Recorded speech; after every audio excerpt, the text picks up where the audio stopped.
이 말씀을 묵상해 보면요, 하나님께서는 저와 여러분에게 무엇하길 원하시냐? 복 주기를 원하십니다.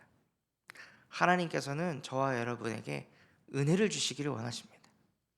왜냐하면 저와 여러분이 하나님의 사람이기 때문입니다. 하나님의 사람으로 부르셨기 때문에 하나님께서는 우리에게 복 주고 우리를 지키시길 원하시며 우리에게 은혜 베푸시기를 원하시는 게, 그게 하나님의 마음이고 하나님의 중심입니다. 그래서 저와 여러분이 받아야 될 응답이 무엇이냐? 무릇 지킬 만한 것 중에 마음을 지키는 것입니다. 신앙생활을 하다 보면은 마음 무너질 일들이 참으로도 많이 있습니다. 왜 이렇게 이런 문제가 오고, 왜 이렇게 어려움이 오고, 혹은 왜 이렇게 나에게 이렇게 반복되는 문제들이 찾아갈까? 근데 그때가 가장 중요한 시간표입니다. 많은 사람들이 그때 무엇을 하냐? 그때 마음을 지키지 않습니다. 그때 마음을 빼앗겨 버립니다. 목사님 말씀처럼 너무나도 쉽게 내 마음과 생각을 사단에게 그냥 갖다 바쳐버리는 거예요.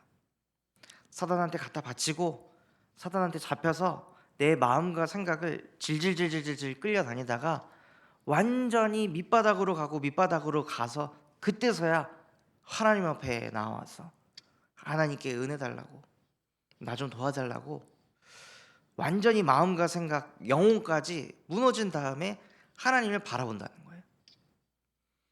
그러면 뭐가 각인되냐면요, 그 하나님 바라보기 전까지의 내 마음과 생각을 빼앗겨 가지고 내 영혼이 상추투성이가 되고 난도질이 되고 무너졌던 그게 각인되는 거예요. 그러니까 비스무리한 문제, 비스무리한 상황과 현실이 딱 왔을 때 복음 속으로 들어갔던 기억보다 내가 시달렸던, 내가 힘들었던 트라우마가 돼가지고 나도 모르게 다시 또 그 마음과 생각을 지키지 못하고 또 무너져 버리는 거죠. 그래서 마음과 생각이 무너지려고 하는 그때 하나님께서는 복음을 가지고 마음과 생각을 지키시길 원하십니다. 그때 무엇을 하시냐? 그때 복음을 들으시는 겁니다. 믿음은 들음에서 납니다. 들음은 그리스도 예수의 말씀으로부터 납니다. 현실에 벌어지는 그 문제보다 내 믿음이 연약하고 부족해가지고 나도 모르게 자꾸 불신앙의 흐름으로 끌려간다면요, 믿음을 키워야 되는 거잖아요. 현실을 바꿔주세요라고 기도하는 게 아니라 이 현실에 정복되지 않을 만큼 나에게 성령의 충만함을 주시옵소서, 믿음을 주시옵소서. 그러려면요, 들어야 합니다. 들어야 믿음이 생깁니다. 들어야 그 믿음이 내 마음과 생각을 지키게 됩니다. 그래야 정말 하나님의 사람으로 저와 여러분이 응답받아 가시는 것입니다. 내 마음과 생각을 지키지 못하면 오히려 성경 말씀이요, 독이 될 수가 있습니다. 내 마음과 생각을 지키지 못해가지고 내 인생은 왜 이러지? 왜 이렇게 일이 안 풀리는 거야? 그런데 하나님의 말씀에서는 이사야 43장 4절에 너희가 내 눈에는 보배롭고 존귀하며 사랑스러운 자라, 이런 말씀을 들으면요, 괜히 막 마음속에 원망이 생기더라고요. 저 또한도요. 마음과 생각이 무너진 상태에서는요, 이 말씀이 오히려 나를 살리기보다 나를 더 힘들게 하는 거예요. 아니, 하나님 눈에 보이기에 내가 보배롭고 존귀하고 사랑스럽다면서요. 근데 왜 나를 이렇게 힘들게 해요? 왜 이렇게 나를 어렵게 하고 왜 이렇게 나를 외롭게 하시는 거예요? 하고 이 축복의 메시지조차도 오히려 막 하나님을 원망하는 내용으로 바뀌는 거죠. 하나님께서는 민수기 6장 24절 26절에 하나님은 너에게 복을 주시고 너를 지키길 원하며 은혜 베푸기를 원하며 평강 주기를 원하노라 말씀하셨는데, 그 말씀이 그냥 다 튕겨 나가는 거예요. 아니, 복을 주신다면서요. 아니, 지켜주신다면서요. 평강 주시길 원한다면서요. 근데 왜 내 마음엔 불안만 있는 거예요? 하고 오히려 이 말씀이 나에게 들어오는 게 아니라 다 튕겨져 나가는 거죠. 왜냐? 마음과 생각을 빼앗겨 버리기 때문에. 그래서 하나님께서는요, 저와 여러분의 마음과 생각을 지키시려고 이 땅에 예수 그리스도를 보내셨습니다. 마음과 생각조차 지킬 수 없는 연약한 나임을 아시고, 마음과 생각이 말 한마디에 그냥 요동치고 말 한마디에 그냥 무너지고 작은 사건 하나에, 작은 문제 하나에 얻어 걸릴 줄 아시고, 하나님께서는 우리에게 여자의 후손 대신 예수 그리스도를 보내셨습니다. 그분을 통해서만 흑암의 세력을 무릎 꿇게 할 수 있습니다. 그분을 통해서만 하나님과 함께 할 수 있고, 그분을 통해서만 모든 죄악에서 해방받을 수 있습니다. 그래서 오히려 나의 연약함, 나의 부족함, 그것 가지고 나 자신을 정죄하고 판단하는 것이 아니라요, 내가 연약하고 내가 부족하다는 걸 하나님께서는 깨닫길 원하셨구나, 내 마음과 생각 지킬 수 없을 정도로 내가 이렇게 연약하고 부족한 사람임을 알길 원하셨구나, 주만 바라보라고, 여호와만 송축하라고, 그 여호와를 바라볼 때 그 여호와께서 주시는 그 복을 가지고 살아가기를 원하셨구나 하고, 하나님의 사람은요, 오히려 나의 부족한 연약함에 잡히는 것이 아니라 그것이 발판돼 가지고, 그것이 복이 돼서, 그것이 축복이 돼서 하나님을 바라보게 됩니다. 그렇게 하나님을 바라보면서 뭘 누리기를 원하시냐? 이스라엘아, 너는 행복한 사람이로다. 너와 같이 구원을 받은 자가 누구냐? 아니, 너와 같이 이렇게 연약하고 부족하고 마음과 생각 하나 지키지 못해가지고 픽픽 쓰러지는 네가 어떻게 구원을 받을 수 있냐?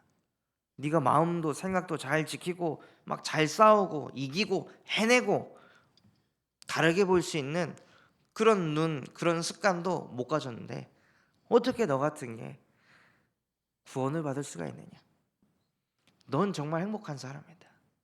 네 능력이 아니라 내 능력으로 구원받았으니까, 네 열심이 아니라 그냥 네가 나를 믿는 것으로 구원받았으니까 너는 행복한 자로다 라고, 그 행복이요, 세상에서 말하는 행복이 아니라 하나님이 나와 함께 하심이 믿어지는 것에서 나오는 참 행복을 누리게 하십니다. 그게 하나님의 사랑입니다.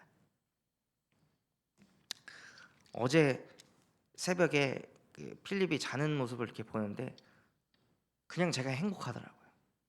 그냥 너무 사랑스럽고, 어떻게 이런 표정으로 잘까? 이렇게 갓난아기가 팔베개 해가지고 누워갖고 입 뻐끔뻐끔 하면서 이렇게 자고 있는데 너무 사랑스러워 보이고 너무 보배롭고 너무 존귀하더라고요. 걔가 저한테 사랑을 얻으려고 막 발버둥을 치는 것도 아니거든요. 제가 필립이 옹알이를 보고 싶어가지고 막 앞에서 이런 짓을 하고 저런 짓을 하고 온갖 쇼를 해도 한 번도 안 웃어줄 때도 있어요.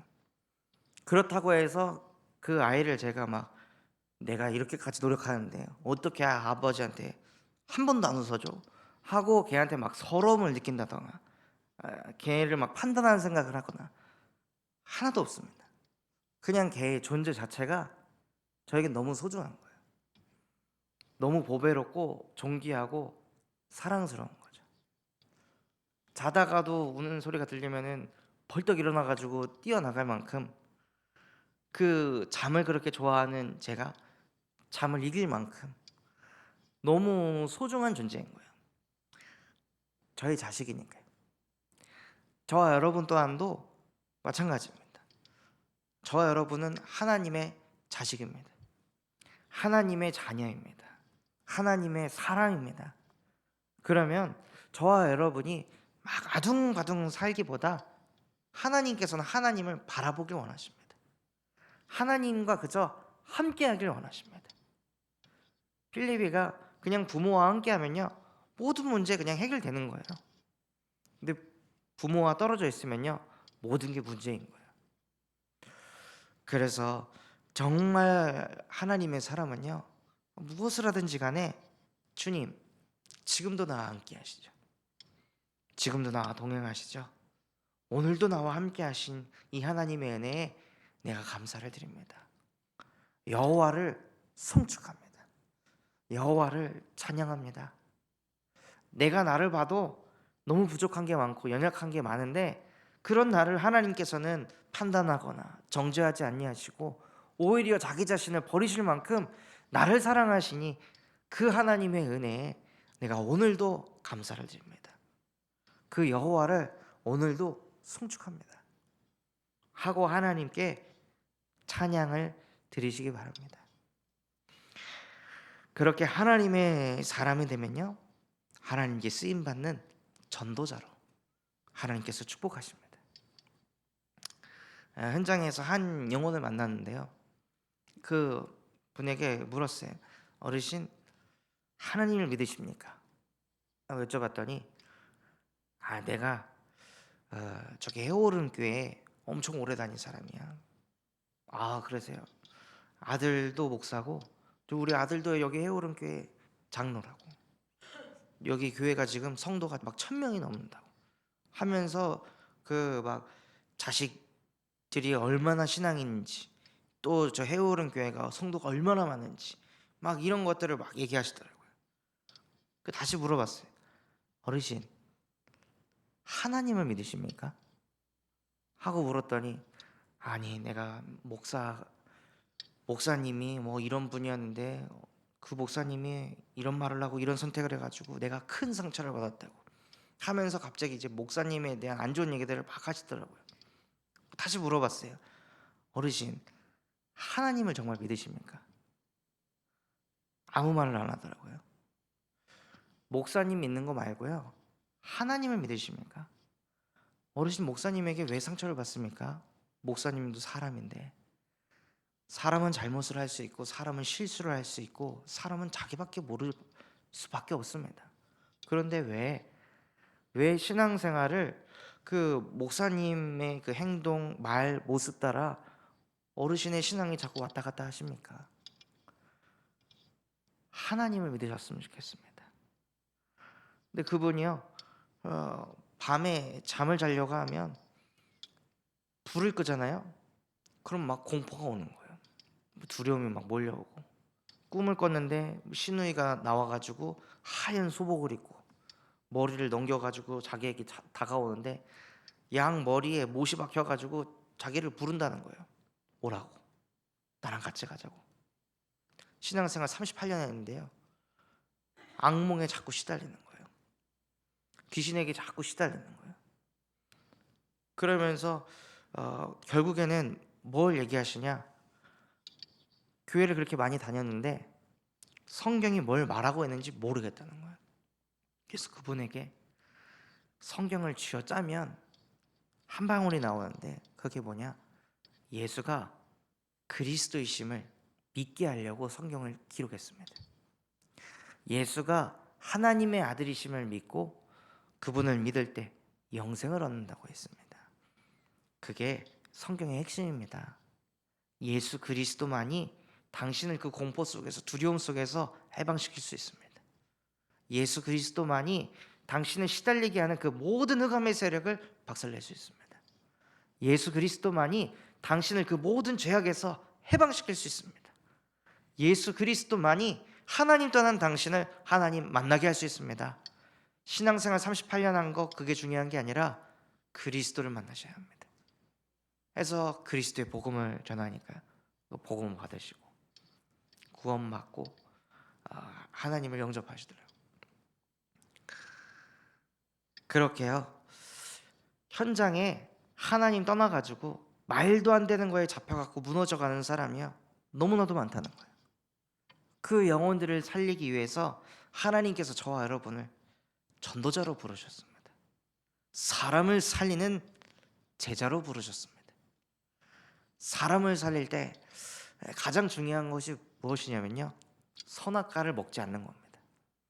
사람을 볼 때 내가 선과 악을 가지고 그 사람을 판단하지만 않아도요, 사람을 살릴 수가 있습니다. 아니, 신앙생활 38년 했는데 왜 저래? 그 아들이 목사고 아들이 장로인데 왜 저래? 절대 사람을 살릴 수가 없습니다. 모든 인간에겐요, 그냥 복음이 필요한 겁니다. 모든 인간은요, 복음을 누려야 합니다. 이 사람이 어떻고 저 사람이 어떻고가 아니라 그 사람에게 은혜가 필요한 것입니다. 그것을 알 때 저와 여러분이 사람을 살리는 제자로 쓰임 받게 됩니다. 그래서 하나님께서는 그 사람을 살리는 그 제자의 응답을 넘어서 교회를 치유하는 제자로 저와 여러분을 축복하셨습니다. 내가 그렇게 돼야지가 아니라 강단에서 선포가 되면요, 하나님이 나를 교회를 치유하는 제자로 사용하려고 하시는구나. 아멘. 감사합니다. 나밖에 모르던 인간을 교회를 치유하는 제자로, 전도자의 마음을 시원케 하는 제자로 나를 축복하시니 하나님 감사합니다 하고 우리가 아멘하고 언약을 잡을 때요, 하나님이 저와 여러분을 그렇게 그냥 인도해 가시는 거예요. 내가 저렇게 돼야지 해서 다짐해서 되는 게 아니라요, 저렇게 하시겠구나. 내 인생을 이번 한 주간 그렇게 되지 않았더라도요, 저와 여러분이 언약을 딱 붙잡고 있으면 이상하게 나의 인생이 교회를 치유하는 제자의 인생으로 쓰임 받게 되는 거예요. 교회에 부족한 거, 연약한 거, 아무도 보지 못하는 거, 아무도 챙기지 않는 거, 아무도 관심 갖지 않는 거에 자꾸 내 눈에 보이는 거죠. 자꾸 마음이 가고 신경이 쓰이는 거예요. 그게 교회를 치유하는 것입니다. 그렇게 해서 하나님께서는 저와 여러분을 뭘 하려고 하시냐? 후대를 세우는 제자로 축복하셨습니다. 세월이 지난 후에도 우리 후대들이 하나님의 형상을 잃어버리지 않고 하나님이 나와 함께 하심을 누리는 그 원색적인 복음을 누리는 복음 엘리트, 복음 가진 성공자, 복음 대통령 키우는 후견인으로 나를 사용하려고 하시는구나. 하나님 정말로 내년에 1인재 내 마음속에 담게 하옵소서. 내 자식뿐만이 아니라 정말로 교회 안에 사각지대에 있는 렘넌트, 아무도 관심 갖지 않는 렘넌트, 모두가 안 된다고 하는 그 렘넌트, 그 렘넌트를 내 가슴에 담고 기도로서 또는 필요한 것이 있다면 내가 삶의 후견인으로서 하나님 응답받게 하여 주시옵소서 하고 언약을 붙잡고 정말 기도해 주셨으면 좋겠습니다. 어떻게 보면요, 아나니아라는 사람이요, 사울을 1인재 삼았잖아요. 아무도 쟤는 안 돼, 저 렘넌트는 아니야 라고 손가락질하고 판단했던 그 사울을 아나니아 한 사람이 1인재 딱 삼으니까요, 하나님께서는 시대적인 전도자로 축복하셨습니다. 중직자 한 사람이 렘넌트 한 사람 품으니까요, 그 렘넌트가 시대를 움직인 거예요. 결국에는 그 사울이, 그 바울이라고 하는 사람은 그 아나니아라는 후견인이 없었으면요, 이 땅에 존재할 수 없었습니다. 결국에는 그 아나니아라는 사람이 1인재를 가슴에 담고 기도의 망대를 세우니까 결국에는 성경이라는 작품까지도 남기게 하신 거죠. 그 정도로 하나님께서는 저와 여러분을 쓰시길 원하시는 거예요. 하나님께 쓰임 받는 전도자로 저와 여러분을 이미 축복하셨습니다. 그래서 그 축복을 다 받았기 때문에 응답이 오기 전에 미리 여호와를 송축하시기 바랍니다. 미리 여호와께 찬양을 드리시기 바랍니다. 하나님 감사합니다. 진짜 마음과 생각 하나 지키지 못해가지고 무너졌던 내 인생이 하나님의 사람으로 축복을 받고 하나님께 쓰임받는 전도자로 나를 축복하시니 감사합니다.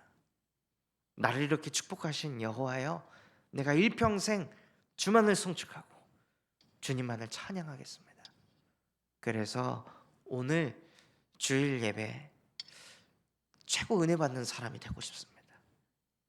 정말로 강단의 말씀이 선포되어질 때 하나님의 영에 감동되어져서 내게 주시는 그 말씀이 붙잡히실 수 있도록 내게 은혜를 주시옵소서 하고 오늘 주일 예배 때 최고 축복을 받으셨으면 좋겠습니다.